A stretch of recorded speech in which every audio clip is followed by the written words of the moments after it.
Welcome to this special episode of Afternoon Light, the podcast of the Robert Menzies Institute.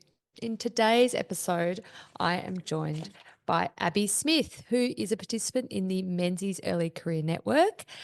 This network has given Australian university students the opportunity to engage with the history of the Menzies era, meet like-minded peers and respected figures in the field of Australian political history. As part of their involvement in the program, the 2024 participants contributed chapters to our upcoming book, Finding Menzies, a new generation's inspiration for foreign affairs, social policy and political thought. In today's episode, I will be talking to Abby about her chapter, Creating the Middle Class Economy, How Inflation Targeting and Child Endowment Changed Australia's Trajectory. Abby, great topic, really interesting, unique topic. Can you tell me why you chose it? The reason I chose this topic is really that economics drives people's politics. I always say there's two layers. You have the politic, and then on top is the economic. And Menzies really, I think, understood that there was a group of people that felt politically distant from Canberra, and that was because their economic circumstances were not being taken into account by policies. You sort of see the left sort of looking more towards that working class, and the right really looking more towards that affluent class, leaving a bunch of people in the middle that had ambitions and dreams but weren't being heard and policies not being enacted to support them. And I think that really resonates in the political scene now, where people still have that, where their economic circumstances drives their political vote or which way they would decide to vote in an upcoming election.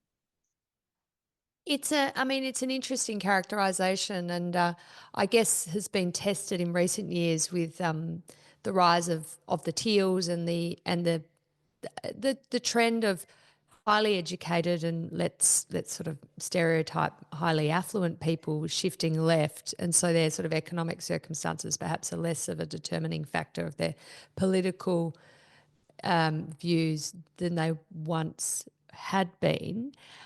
A story for another day, perhaps. But you write about the middle class economy, which is an interesting concept. Tell me what it means. So, in the idea during Menzies' time, the middle class economy was essentially the differentiation between a blue collar and a white collar worker. So, you sort of see these small businesses that are getting sort of left behind, government policies not keeping up with them, and then sort of being hit by lacking response, particularly around inflation, where you sort of see this blue collar economy that's getting supported by the government.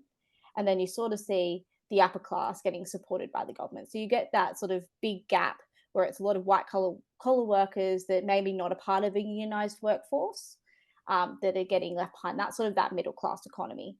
Where now we sort of see it more in numerical terms. So it's about 50,000 up to 130 to 180,000 where we see that middle class where it's been numericalized. But under Menzies' time, it was particularly around where people worked and what they did for a living. And how was this different from the, I guess, previous governments and previous eras of Australia, this sort of development of a middle class economy? I think governments really thrived sort of off that Marxist dichotomy of the working class and so that more affluent class and Bourgeoisie. bourgeoisie, yes.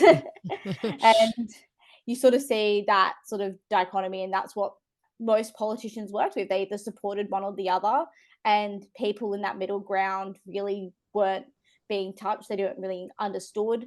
And I don't think people really saw that middle ground. And I think Menzies' vision sort of went, oh, well, I'm sort of a part of this. I sort of see myself in this, or I see myself reflected in these people, sort of opened up that gap that a lot of politicians had because they didn't really see the middle as a viable gain for them. Mm. Was there a sense that Menzies himself was an example of social mobility too? Do you think that influenced him? He's coming from very humble beginnings in Japarat in Western Victoria. His father's a shopkeeper, becomes a local MP, but they certainly are not overly endowed with wealth, and the educational opportunities he was able to attain were due to scholarships, not because his family could afford them. Like, yeah, I agree with that. I think his your upbringing, your personal circumstance does lead to your political or motivations and the way you see policy. And I think Menzies saw that social mobility was achievable. I think you sort of see this left where it's like the poor is always going to be poor, you're going to be stuck here, there's no one's looking after you, you need all these benefits. Where I think Menzies went, no, if you work hard, you get these opportunities, they can arise to you having social mobility. And I think, yeah, his personal circumstance clearly showed the way that that was against what was the norm at the time or the understood norm. And what about this sense of growing the pie that he was very intent on, that we shouldn't just be content with the economy to be a certain size, and then okay, if some portion, the affluent are getting more of the pie and the working class are getting less of the pie, we need to kind of cut it up differently so that it's more equal. He was much more keen on seeing the pie just get bigger for everyone. Yeah, no, definitely. I think he sort of saw that the middle class was really the opportunity to grow the pie, and it was growing the pie from the middle. The middle class had a lot of energy to make a difference, to participate in the economy. And he went, these are the people that are willing to do more for the economy. We sort of see the lower income, they're a bit more, their propensity to spend a bit less, their propensity to invest in the economy that they didn't really trust was quite low. And then saw the affluent class, which was quite small in terms of its population, putting all this money in, but the return or wasn't in their best interest to do so was very limited because they weren't getting much back from governments for it, depending who was in power. So I think seeing and growing the pie from the middle, I think was a game changer for the Australian economy. And I think it's really shown in the decades past, Menzies really was particularly in relation to small businesses, which are the lifeblood of many towns and many suburbs in Australia. So you focus in your chapter on two particular policies that are sort of designed to target this middle class economy. One is bringing down inflation, and the other is child endowment. Can we start with inflation? I mean, been a problem these days. Obviously, out of COVID and with huge government spending programs, we saw inflation spike, and that's attacked cost of living. So people are pretty familiar now that with the fact that inflation is a problem and we want to avoid it. But talk about the early 1950s when Menzies had to tackle this issue. Well, when Menzies tackled this issue, it was really looking at there was sort of two parts to it. That wage increases were helping inflation grow, and that's sort of what we're seeing at the moment, where there's this homegrown inflation, and the economy sort of needs to halt. And then you sort of see as well. You sort of see imported inflation through our exports and all that. What was happening in the overseas situation. So with Menzies and how he tackled inflation, it was the horror budget, as some might say, um, really was about allowing people to get the best out of the money they earned. And that's what inflation targeting is. And that's what Menzies inflation targeting was understanding that when inflation went up, people's propensity to spend was very low. People only spent Mm. on what they could. There wasn't much savings for capital projects. People didn't want to invest in the economy. And that really impacted the growth of the economy. And I think when you look back at the policies and the sort of the commentary around the budget that he did in relation to inflation was very about wasn't understanding that this is going to help us in the long term. They sort of went, well, inflation's going up, we've got to match wages. Like there wasn't that understanding of the beast that inflation is. And I think Menzies really saw that. And the inflation targeting was around lowering inflation to allow people the best opportunity to invest their funds where they wanted to and not be trapped sort of by this boogeyman in the economy. And it's interesting he used in his advocacy for his policy, so obviously massively cutting government spending, hence the horror budget, which was taking away inflationary pressures in the economy. He was using as a kind of salutary tale the story of Germany, wasn't he? Yeah, so you sort of saw Germany and looking at that sort of post-World War I era where they sort of put all this money into the economy and then they had the corruption and everything sort of went backwards. And I think and seeing people on the streets and those impacts really, I think, stuck with Menzies. And when we can't go down this way, it pushes everyone backwards.